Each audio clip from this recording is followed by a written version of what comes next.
Guys, good afternoon. Welcome back sa aking YouTube channel. For today's video, check natin ang 2024 Honda CR-V 1.5 V-Turbo CVT Canyon River Blue Metallic. Guys, ito yung entry level ng ating Honda CR-V lineup. Ang kanyang price is 2.1 million pesos.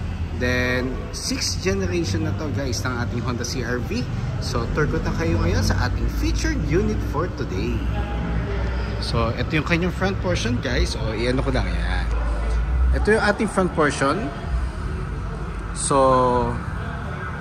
naka LED headlights na tayo with daytime running lights, LED fog lamps, glossy black front grille, and guys nga pala sa all new CR-V, naka ano siya, transparent case ang ating Honda emblem. So, yun yung nag-outstand compare sa other units. So, siya pala may ganyang emblem, which is napaka-elegante tingnan. Ayan. So, sa lower front bumper naman, honeycomb pattern guys for the V variant. Kasi, ang VX or all-wheel drive and hybrid, diamond shape ang ating lower front bumper. Ayan. Then, matte black ang ating texture. Ayan. So, pakita ko lang ulit. Front portion natin. So, pag nakita nyo nga pala siya guys ng actual, masasabi nyo mas malapad na siya compared dun sa mga previous generation. At the same time, kung mapapansin nyo yung design ng front niya, ayan, yung mga curves and edges, nag-outstand siya compare sa mga ibang design ng other brands. Ayan. Regarding naman sa engine guys, 188 horsepower, 240 Newton meters of torque, 1.5 turbo CVT or 7-speed automatic ang ating engine, double overhead cam, then the same time front wheel drive. Ayan. Then guys, ano na rin nga pala to, equipped na tayo ng Honda Sensing across all variants. Ayan. Then 18-inch alloy wheels tayo. Then ventilated disc ang ating front brake sa harap. Mac person strut ang ating suspension sa front din. Ground clearance is 198mm. Side mirror is door integrated na. Iwas blind spot. Body color side mirror cover. Side turning lights. So, nasa taas na rin siya. So, mas visible tayo lalo pag, gabi. So, yun. Then, meron tayong lane watch camera. Ang purpose nito, guys, is every time na mag-right turn tayo or kakanan, sa head unit na lang tayo titingin. So, hindi na siya makita, guys. Mamaya, ipapakita ko yung head unit. Ayan. Body color na rin ang ating door handles. With smart entry, guys. So, ito yung niya. Yung kanyang access pag ayaw nyo gamitin yung smart key. So, para i-lock nyo yung unit, press nyo yan. Then, iilaw yung natin. Yan, yung mga side mirrors, tail lights, and headlights. And maririnig mo naman na nag-lock na siya. Kasi ang pag-check naman kung naka-lock na yung unit dito sa kabila. Yan, sa likod or doon sa back door. Kasi ang pag-unlock ng unit, basta yung smart key is nasa bag or nasa pocket, lalagay mo na yung kamay mo sa door handle and ma-open na siya. Sa likod naman, solid disc ang ating rear brake. Then multi-link ang ating suspension naman sa likod. Ayan. Then napansin ko guys, malaki yung windows nung natin sa CR-V. The same time nagko-complement yung pillars natin with chrome accent. Ayan. Kung makikita nyo. Ayan. Then guys, roof rails. Ayan na. So if ever na gusto nyo magpalagay ng roof rack, meron na siyang foundation guys. So kung nakikita nyo yung mga holes dyan, yan, 1, 2, 3, 4. So yun yung, doon ikakabit yung roof rack natin. Shark fin antenna, body color na. Then meron tayong tailgate spoiler na matte black. Then LED ng ating tail lights. Ayan.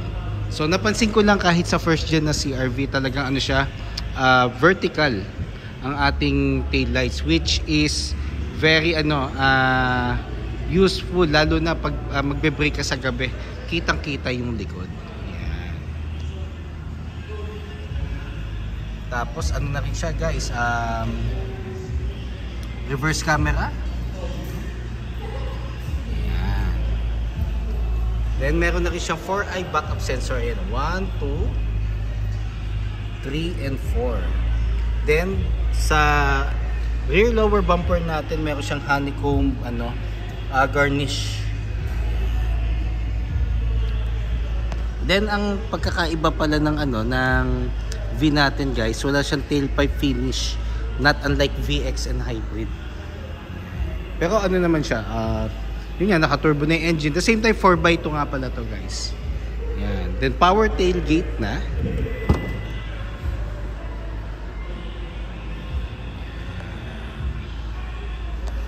So guys, just in case na naka-fold din yung second row, meron tayong 581 liters of cargo space, just in case na 2 passengers lang kayo.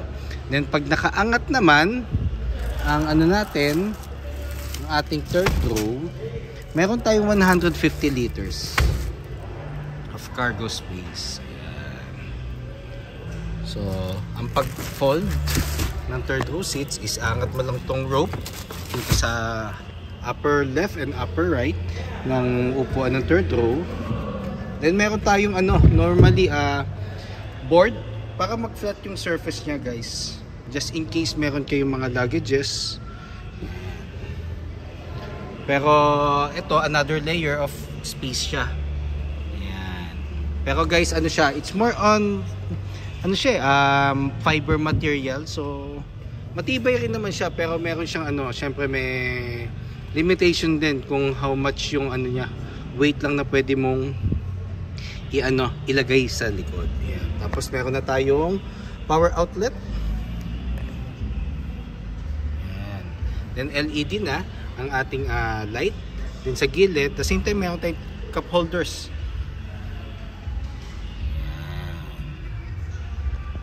Then, ang ceiling pala natin guys is light gray. Ayan. Then, wrap around airbag. So, ibig sabihin hanggang dito sa third row, meron na tayong airbags guys.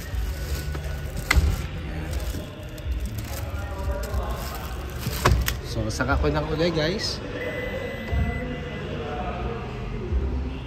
Ayan. So, yung Canyon River Blue Metallic pala na color, exclusive lang siya for CR-V. Ayan. Tapos, gas lid natin. So, 57 liters of fuel tank capacity. So, may reminder naman dito na unleaded ang minimum. Kasi yun naman talaga pinaka bababang octane for gasoline. So, kung gusto nyo maglagay ng higher octane, like premium or yung mga 97 with other gas station, pwede naman. Pero kailangan consistent ang octane or isa lang octane lang ang gagamitin natin. Ayan.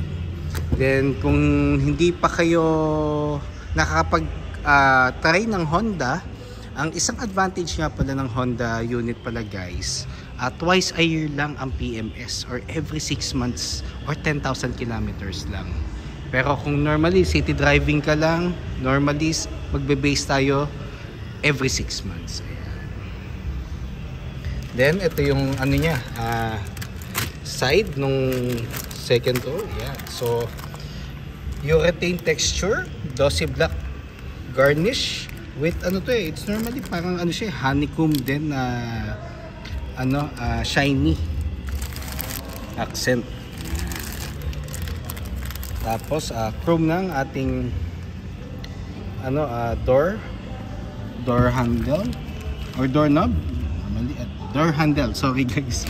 Ayan. Tapos combination siya ng leather with dark gray stitches. Then naka full genuine leather na tayo guys, na material seats. Ayan. Tapos meron tayong armrest sa second row. So meron na siyang 2 cup holders. Ayan. Aircon vent. Tapos meron siyang dalawang charging port na Type C. Ayan.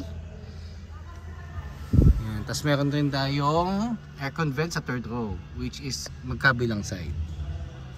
Ayan. Then ang ating dome light is dalawa. Ayan. So touch na siya, LED na rin. Same goes with the other side. So ang pag off, touch mo rin lang naman yung pinaka bulb niya. So dito naman tayo sa ating front portion or sa driver's side or driver's seat. So dito yung buttons niya guys. Yan, so power folding side mirrors, adjustment ng side mirrors, central door lock, and power windows. Sa seats naman guys, naka power seats na both driver and passenger. Power seats na tayo with memory seats. Ayan. So sakay na tayo dito guys. Ayan. Then pag ang smart key nasa loob na, ito ang magiging ano natin, welcome symbol sa panel natin. Ayan. Kung mapapansin nyo, yung sinaka ko yung door, yun yung lumabas. Ayan. So smart key natin guys is dalawa. Ayan. So meron, kung mapapansin nyo, meron siyang 1 and 2. So depende yan guys kung ano gagamitin yung, teka sorry guys, ang labo. Ayan. So kung ano yung dadalhin yung susi, yun ang magiging adjustment ng power seats nyo sa driver side. Kung ano yung sinet nyong position. So kasi may settings to guys sa gilid. Ayan, 1 and 2. Ayan. So depende sa susin dadalhin nyo. Ayan. So for me, napakaganda ng interior niya. Hindi dahil is taga Honda ako or binebenta ko ang CR-V, pero na-compare ko na kasi siya with other brands. Talagang iba ang dating ng interior ng Honda. Ayan, like yung yung steering wheel natin. So tilt and telescopic siya guys. So pag tilt and telescopic, up and down, then forward and back. Ayan. So sagad ko lang uli siya guys. Ayan. So pag gusto niyo na siyang nakuha niyo na yung perfect position for the steering wheel, ilalak nyo lang to. Yan. Pero for me kasi pag nagdadrive ako guys, gusto ko kita ko yung panel, yung buong panel. Yan. Ayoko kasi yung medyo nakababa yung steering wheel. Ewan ko, nakasanayan ko kasi na gusto ko kitang-kita ko yung buong panel. Walang nagbablock sa vision ko dun sa panel. Yun. Tapos leather na with dark gray stitches, leather cover na steering wheel natin. Then for the Honda Sensing and Adaptive Cruise Control, andito yung buttons natin. Audio control, yan. Then paddle shifters, the plus and minus sign. Then ito yung sa headlights and sa wipers. Ayan. So push start na rin siya guys. So mamaya ako na start. So demo ko muna yung dashboard. So touchscreen audio unit tayo with Apple CarPlay and Android Auto ready. Wireless na rin siya guys. Ayan. Then yung ventilation natin for the dashboard is similar sa Honda Civic. So honeycomb pattern na ang ating aircon ventilation. And yung kanyang accent or garnish dito sa dashboard natin is glossy black with honeycomb shiny texture. Ayan. Then ang ating aircon buttons is rotary knob. Ayan. So mamaya start ko siya para ma-visualize yun lang guys. Check ko lang kung may tao sa likod. Wala naman. So pwede nating start. So apakan ko muna. Apakan natin ng brake. Basta ang smart key is nasa loob. Press start. Ayan. Ayan. So kung makikita nyo, full digital panel na rin siya guys. Ayan. So ito yung aircon buttons natin.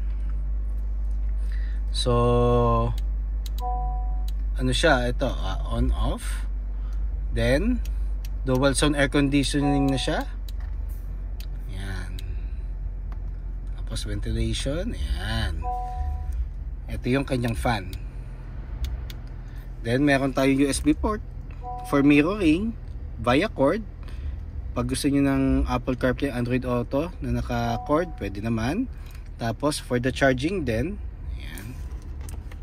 Then power outlet. Then wireless charger port. Off ko muna guys kasi may tao pa sa likod. Mag-aamoy gas kasi dito sa ano. So para makita nyo lang. Ayan. So in-off ko na uli guys. Then for the transmission and center console guys, leather na ang ating transmission. Same goes dun sa cover, leather na rin siya. So para siyang para siya yung material ng seats natin. Then park, reverse, neutral, drive, and sports mode. Icon button, so it promotes fuel efficiency. So kung hindi ka nagmamadali at city driving ka lang naman, on mo to. Yan, para mas maging fuel efficient ang consumption natin. Hill descent control, gagamitin natin siya pa downhill pag sobrang tarik. Pag inon mo siya, may lalabas namang symbol na naka hill descent control on. Hindi mo na kailangan gumamit ng brakes. Magsa-self-adjust si CR-V na ang takbo niya is 3 to 5 kilometers per hour lang. Mabagal ang ikot niya. Kahit kahit hindi mo apakan yung preno. Ayun. Pero pag na-sense ni CR-V na bumalik ka na sa flat terrain, automatic magdi-disengage siya or mag-release siya. Yan. Electronic park brake. So same siya, function like yung traditional handbrake. Pag gusto mo siyang i-activate, pull up. Pag gusto mo siya i-release, press down. Gagamitin nyo lang siya pag magpapark kayo na matagal or off nyo na yung engine. Kasi ang magiging handbrake natin pag stop and go tayo sa traffic, like yung yung ganyan, yung nasa inner lane, brake hold. Yan. So may lalabas namang symbol yan na brake hold tsaka letter A na may circle na color green. It means pwede mo nang i-release yung paa mo sa brake. Ayan. So hindi man siya gagalaw. So may two types siya para i-off. It's either apakan mo uli yung preno, then press manual yung brake hold, or apakan mo yung gas pedal. So naka-standby yung brake hold. So naka-on siya. So every time na magfo-full stop ka, automatic mag-activate siya yung brake hold. So mas ideal siya gamitin niya pag slow moving ang traffic condition natin. Ayan, para at least hindi mangalay ang paa mo sa pagdadrive. Yun ang pinaka-purpose nun. 2 cup holders, leather armrest na which is malaki. So masarap to lalo na pag mga long drive. Yan. Basta ang armrest, malaki ang factor niyan sa mga long drive. It gives relaxation sa mga nagdadrive or drivers. Yan. For me personally lang, yun kasi yung mga na-experience ko pag mga long drive. Then, console box na malaki. So, mga car scent, wallet, coins. Yan. So, pwede nyo lagay dyan. Siguro, mga ink cans. Yan. So, depende sa sa gusto nyong ilagay dito sa console box. Yan. Then, glove box. Ayan. Then, Honda Connect guys. So, Honda Connect, si CR-V pa lang ang meron. So, if ever na dinownload nyo yung Honda Connect, meron na kayong access through cellphone. So, pwede nyo siyang remote start, i-lock and unlock.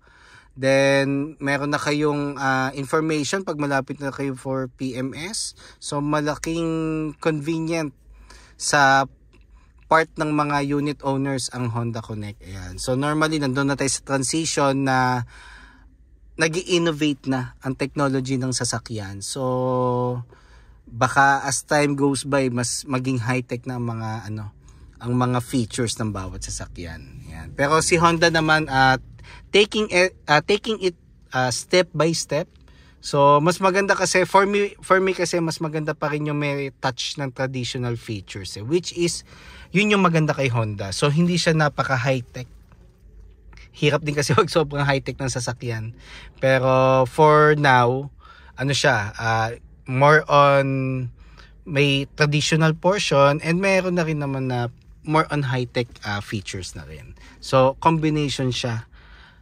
So guys, just in case you have any concerns, low down payments, cash discounts for bank pay or cash payment term, test drive, bank display for our bank partners, even parts or service appointment, don't hesitate to call or text 0906-386-8937, or you can visit me at 141 Quezon Avenue, Quezon City.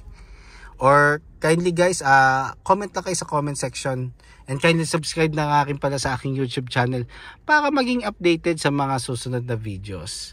And guys, hope to see you here sa aming dealership or showroom, Honda Cars Quezon City, and looking forward to render my services to you.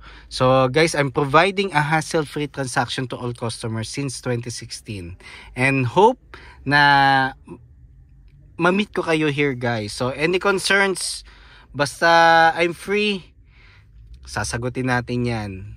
Yun lang. So hopefully